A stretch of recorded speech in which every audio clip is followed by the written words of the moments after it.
예수님이 병자를 고치실 때 많은 허다한 무리의 병자를 고치시지만 크게 보면 소경이죠, 소경. 그죠? 소경. 그 다음에 또 누가 뭐가 있어요? 안진뱅이. 안진뱅이가 있고. 네. 지금 오늘 나오는 이제 문둥병도 있고. 그 다음에 또 뭐가 있어요? 중풍병도 있고. 네. 털뚝발이도 있고. 또 혈루증을 앓는 여인도 있고. 네. 일단 예수님이 고치신 이적을 행하신 것도 굵게 보면 이와 같이 있다 이거예요. 그런데 제가 말씀드리는 건 뭐냐? 그 많은 병을 고치신 것 중에 왜 문둥병을 제일 먼저 설명하시겠느냐는 거예요. 그냥 우연의 일치로 문둥병이 때마침 거기에 있어서? 그렇지 않습니다. 여러분이 허다한 무리가 되지 않고 예수님을 어디로 가든지 따라가는 12 제자처럼 예수님의 말씀을 받아 먹으려면 영적인 사람이 되어야 되는 영적인 사람. 그래서 이 문둥병자를 통해서 영적인 메시지를 내가 볼 줄 알고 그것을 내 것으로 가져갈 줄 알아야 된다 이거예요. 자, 성경에서 크게 문둥병과 대비되는 게 뭐냐면 문둥병이 있습니다. 글씨를 잘 아시죠? 문둥병이 있고 중풍병이 있습니다. 자, 이 문둥병과 중풍병을 영적으로 풀어서 여러분에게 설명을 드리도록 하겠습니다. 자, 문둥병은 전염이 됩니다. 전염. 문둥병이 뭔지 아시죠? 요즘 뭐 나병이라고도 해요. 나병. 뭐 한자로는 풍나라고도 하고 뭐 레프로스라고도 하고. 그래서 이 문둥병은 전염병입니다. 전염병. 자, 이 중풍병은 전염병일까요? 아닐까요? 네. 이 중풍병은 잘 먹어서 생기는 병이다 그러죠. 네, 너무 고지방 음식을 먹으면 걸린다. 그래서 이 중풍병은 전염이 되질 않아요. 요것만 봐도 예수님께서 왜 문둥병을 먼저 여기다 설명해 주시는지 조금 이제 이해하시기가 더 쉬울 것 같습니다.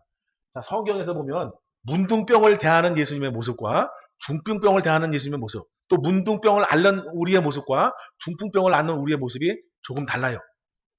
자, 문둥병은 일단 걸리면 전염성이 강하기 때문에 내가 살고 있는 집, 내가 살고 있는 동네에서 쫓겨납니다. 쫓겨나서 이들만 모여 사는 산이 있어요. 산. 그 산에 가서 그 병이 나을 때까지 거기서 격리된 삶을 살아야 됩니다. 그래서 지금 우리나라는 이제 지금 소록도가 예전에 지금은 모르겠지만 소록도라고 하는 그곳이 나병 전문 치료기관이었죠. 그래서 문둥병이 걸리면 내가 살고 있는 환경에서 격리를 시켜야 된다 이거예요. 이 중풍병은 오히려 반대죠. 이 중풍병이 걸리면 나의 혼자 살아가기가 힘들다. 그래서 꼭 누가 있어야 되느냐? 보호자가 있어야 되죠. 보호자. 뭐 약한 중풍병은 상관없지만 심한 중풍병은 예를 들어 손을 많이 떤다 그러면 음식을 못 먹잖아요.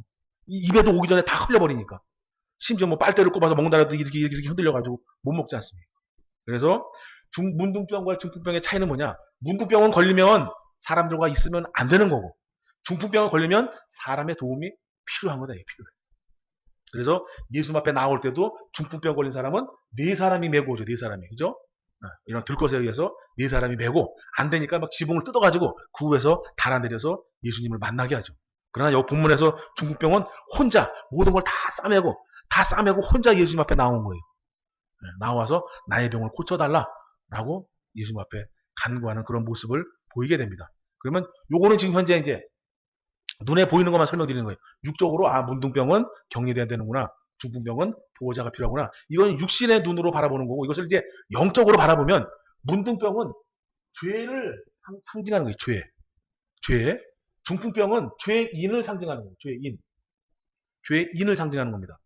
죄는 멀리 하는 거예요. 멀리. 죄인은 죄인끼리 모여 살면서 나의 치부를 서로 깨부수는 그런 관계가 있어야 되기 때문에 죄인은 옆에 형제 같이 함께하는 동역자가 필요하게 된 겁니다. 그래서 문둥병과 중풍병자의 영적인 의미는 뭐냐? 문둥병은 죄를 상징하는 거고 중풍병은 죄인을 상징하는 거다. 그래서 죄를 대하는 예수님의 모습과 죄인을 대하는 예수님의 모습은 다르다. 이게 달라. 그리고 예수님 앞에 나오는 모습도 서로 다르게 됩니다. 근데 중요한 건 예수님이 산상수훈을 마치시고 제일 먼저 내려오셔서 보여주시는 사건이 문둥병이라고 하는 사건인데 이 사건을 왜 다른 병도 많은데 이 사건을 제일 먼저 보여주시냐? 바로 영적으로 말하면 예수님은 우리의 입고 먹고 마시는 것 때문에 오신 게 아니라 우리의 죄를 없이 하시기 위해서 이 땅에 오신 것을 이 첫 사건으로 보여주신다 이거예요. 그러면 뭐냐? 이 문둥병 사건을 통해서 예수님이 원하시는 게 죄를 주님 앞에 가져오길 원하시는구나. 바꿔서 말하면 회개하기를 원하신다. 회개하기를. 그러면 여러분이 매주 또는 매일의 삶 속에서 예수님과의 만날 때, 예수님과 나아갈 때 항상 회개하는 자세가 필요하다. 회개하는 자세. 자, 여러분, 육신으로 죄를 짓는 건 한계가 있죠. 그죠? 육신으로 죄를 짓는 건 다 한계가 있고 고만고만해요. 하지만 영으로 죄를 짓는 건 육신으로 죄를 짓는 것과는 다른 겁니다. 그래서 회개도 육적인 회개가 있고 영적인 회개가 있는 거예요. 육적인 회개는 고만고만하기 때문에 주님 앞에 나와서 잘못했다고 하고 용서하고 또 돌이키고 뭐 변화되고 하면 되는 거예요. 하지만 영적인 회개는 이것은 육적인 회개랑은 모습과 방법이 좀 달라요. 영적인 회개는 내 생각을 바꾸는 게 영적인 회개다. 영적인 회개. 내 사고방식을 바꾸고 내 가치관을 바꾸고 내 생각을 바꾸는 게 그것이 진정한 영적인 회개다. 회개. 근데 내 생각이 옳은 생각인지 그른 생각인지 내 가치관과 내 사고방식이 그런지 안 그런지는 예수님의 말씀으로 기준을 삼으셔야 된다. 그래서 영적인 죄는 육적인 죄와 달리 내 사고방식, 내 생각을 바꿔야 된다. 바꿔야 돼. 그렇지 않으면 그것이 지나치게 되고 쌓이게 되고 양심에 화에 맞게 되면 언젠가는 육적인 죄로 나타나게 되는 겁니다. 할렐루야. 그래서 문둥병자를 제일 먼저 설명해 주시는 것은 죄를 상관하러 오신 예수님을 보여주시기 위해서 그렇다. 이게 죄. 그래서 이 문둥병자가 예수님을 만나자마자 이런 말을 하잖아요. 나와 저라고 가는데 주여 원하시면 저를 깨끗게 하실 수 있나이다. 그래요. 이 문둥병자는 예수님의 능력을 알고 온 거죠. 이것이 영적인 의미를 알았던 몰랐던 그건 차원 문제고 이분이 나의 병을 고칠 수 있다라는 것을 알고 오고 마지막 희망의 줄기를 잡고 오는 겁니다. 근데 아까 제가 말씀드렸지만 이 문둥병은 전염이 있습니까 없습니까? 전염이 되는 거예요. 그러면 일반인 같으면 문둥병이 나왔을 때 그 사람의 손을 얹거나 그 사람과 접촉하지 않습니다. 배척을 해야 되는 거예요. 배척을 해야 돼. 보통 사람이라면 그 사람이 그 동네에 내려오지도 못하지만 제자들이 봤거나 누가 봤으면 그 사람을 갖다가 막 이렇게 해가지고 쫓아내야 되는 거예요. 그래야만 내가 그 문둥병에서 자유로워지는 거예요. 그런데 그 많은 청중을 뚫고 예수님 앞에 나왔는데 예수님은 그걸 또한 멀리하지 않고 그에게 손을 얹어서 그 병을 낫게 한다. 낫게. 그럼 그게 뭘 반증하느냐?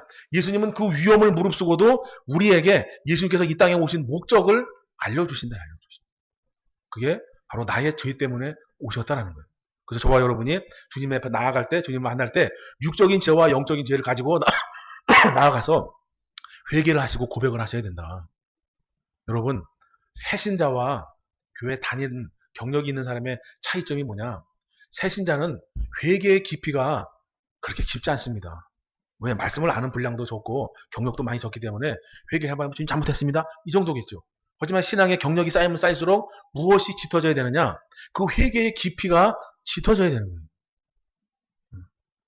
그런데 지금은 어떤 시대를 살아가느냐?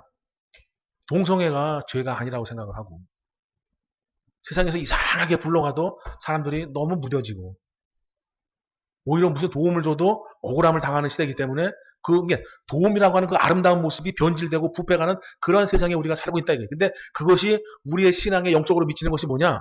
죄에 대한 둔감함이다. 이 둔감. 바늘도둑, 소도둑 얘기는 왜 했냐? 바늘도둑, 소도둑 그것을 거꾸로 뒤집으면 내가 작은 것서부터 정말 하나님 앞에 상세하게 회개를 하면 조그만 죄가 왔을 때도 회개를 합니다. 왜냐하면 그것이 습관이 되어 있고 그것이 내 믿음에 훈련이 되어 있기 때문에.